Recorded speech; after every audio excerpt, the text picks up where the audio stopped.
E os ministros do STF, Gilmar Mendes, falando nele, e Luiz Fux discutiram ontem, durante a sessão do julgamento, sobre a instalação do juiz das garantias. Já vou lembrar aqui desse episódio. O Fux voltou a afirmar que a iniciativa causaria caos jurídico e que não foram feitos estudos de impactos orçamentários para sua implementação. Já Gilmar Mendes, que defende o modelo, criticou a demora envolvendo a realização do julgamento. Depois disso, os dois ministros discutiram. Vamos assistir a um trecho do bate-boca, que não sai daí não, que ainda tem bloco cultural, hein? Pode soltar Gilmar versus Fux. Paramos 3 anos isso. Paramos 3 anos isso. Mas paramos 3 anos isso porque era necessário e é preciso parar mais ainda. Agora, deixa eu lhe dizer. Então vamos dizer que pare sempre, que não se faça. Se esse é o objetivo. Espero que fique mais sério. Não dá. O objetivo é de enfrentar com responsabilidade os temas sem torná-los midiáticos. Eu escutei com paciência, Vossa Excelência, mas deixa eu lhe dizer. Ontem Vossa Excelência falou da qualidade legislativa. Não quero ficar discutindo isso. Eu não falei da qualidade, nós validamos essa lei da ficha limpa, que criou, inclusive, um tipo de obstáculo móvel. 8 anos, Vossa Excelência foi relator. 8 anos que são móveis no tempo. Eu já falei que essa lei foi feita por bêbados. E tal. Não obstante, nós validamos. Agora, todo o argumento é em torno dessa questão, 2 deputados ou 3 deputados, uma comissão de deputados. Essa lei foi aprovada por mais de 400 deputados. Então, se qualquer um que ficar com ruído, dor de barriga na Câmara, achar que temos que parar no Supremo Tribunal Federal, nós vamos suspender todas as leis. Não, sabe, é só para dizer que a gente escuta todas essas coisas, mas, de fato, vamos julgar o caso. Gilmar, essa temática, que é uma temática inerente ao Supremo, ela foi explorada negativamente de uma tal maneira que me impôs uma responsabilidade muito grande de expor as razões pelas quais eu decidi como decidi. Ontem eu não falei de má qualidade legislativa. Ontem eu falei de um erro legístico que se encontra nessa lei. Vossa Excelência que falou de lei criada por bêbados. Eu nunca falei isso. Eu disse que houve um erro legístico. Já falei isso lá no TSE e tenho certeza. Lei mal feita. Agora, nem por isso declaramos a inconstitucional. Mas eu admiro a sinceridade de Vossa Excelência. Não, e sempre será. E Vossa Excelência pode esperar durante o julgamento a minha sinceridade. Esse não é. Eu não tenho medo de sinceridade. Eu olho no olho e pode esperar. Debate, não tenho medo de coisa nenhuma. Agora, eu vou falar a minha verdade até o fim. Muito bem, senhoras e senhores. Voltando aqui, vocês lembram do caso do juiz de garantias?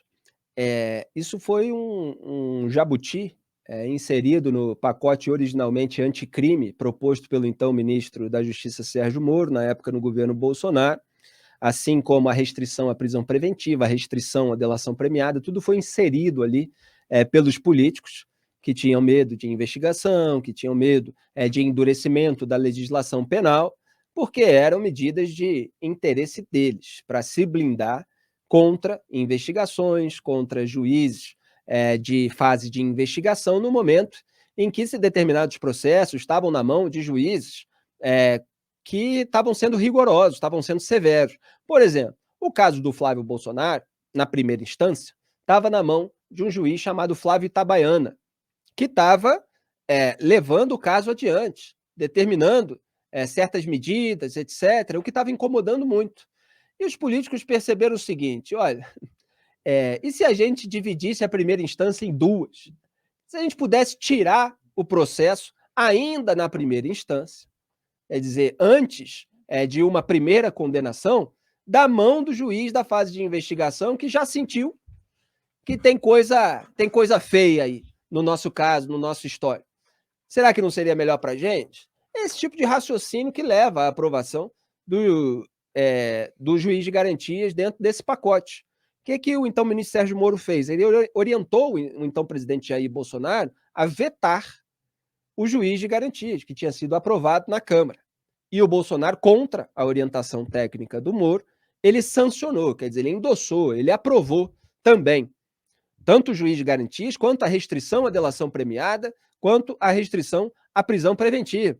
No momento em que se tinha medo ali do que Fabrício Queiroz, que era ligado ao Flávio Bolsonaro, poderia falar diante de toda aquela investigação da chamada, mal chamada, de rachadinha, né, que é a apropriação criminosa de salários de assessores para turbinar o próprio dinheiro público que está sendo desviado porque não está sendo usado para remunerar um trabalho de fato de um servidor. Então se criou aí o juiz de garantias, que na prática divide a primeira instância em duas. Então o juiz da fase de investigação ele tem que passar o processo para outro juiz que vai cuidar ali da parte da sentença. E o Gilmar Mendes, como vocês viram nesse vídeo, eu acho até engraçado, né? Quando o Gilmar Mendes está fazendo pressão para alguma coisa que ele quer rápido. Isso é como o Gilmar Mendes faz pressão para alguma coisa que ele quer rápido em público, né? Imagina assim, Gilmar Mendes, privadamente, pelo telefone, a pressão que ele faz quando ele quer alguma coisa. Ele tá ali falando, a gente tem que fazer isso logo, tá muito tempo e tal, não sei o quê, e o Fux tá ali, sereno, mostrando que era preciso ter responsabilidade, é preciso pensar, porque tem uma série de comarcas, inclusive, que não tem esse preparo para ter tantos juízes, você tem que passar de um para outro. Então, houve toda uma argumentação técnica daqueles que eram contra a medida, dizendo que isso ia causar um caos jurídico. Porque como assim a gente vai dividir a primeira instância em duas e não tem nem gente para dar conta de tudo isso? Mas é lógico que para os políticos, como eu escrevi hoje no Twitter, só concluindo aqui o comentário, quanto mais juízes, melhor, né? Por quanto mais etapas se passar, mais filigranas processuais você pode alegar, mais você pode anular o que eventualmente algum juiz mais rigoroso fez. Então é isso que a classe política quer, né? Esse é o interesse do sistema nesse caso. E enquanto o Fux, que é relator, estava votando, o ministro Dias Toffoli anunciou sua intenção de pedir vista. Abro aspas. Eu gostaria de adiantar que, quando concluir o voto do ministro Fux, vou pedir vista, me comprometendo a devolver na primeira semana de agosto. Fecho aspas. O Fux não concluiu seu voto e o julgamento será retomado na próxima quarta-feira. Esse foi um caso emblemático do momento em que Jair Bolsonaro passou a sabotar o combate à corrupção, passou a afrouxar a legislação penal, e nós estávamos apontando isso desde a raiz. E muita gente não quis ver, e uma boa parcela dessa muita gente não quer ver até hoje.